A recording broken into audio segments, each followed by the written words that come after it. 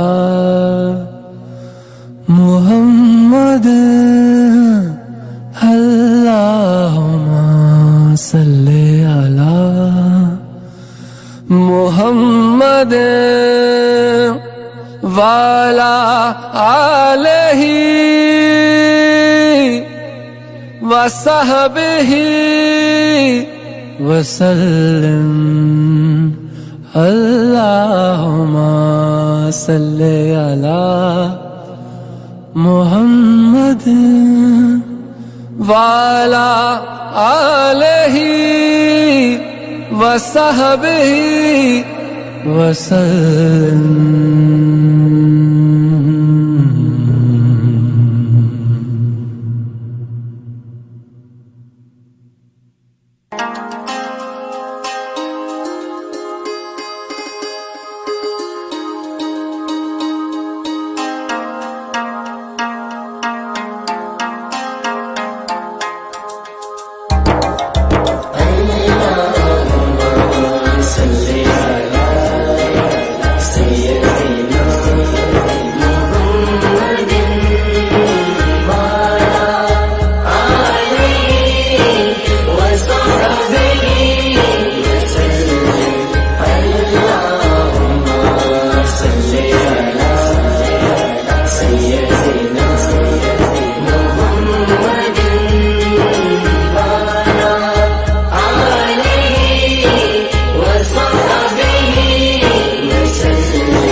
عجب سا سرور میٹھا سا ایک قرار، نام نبی سے دل کو ملے چین ہے شمار، جب تک ہے زندگی کہو یہی ہر دم۔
جام توحید پی کر سرکار کی نظر سے مدہوش ہو گئے ہم، اٹھے نا ان کے دل سے، کٹ جائے زندگی بس یہی ہو ختم۔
Ali, Ali, Ali, Ali, dum dum, Ali, Ali.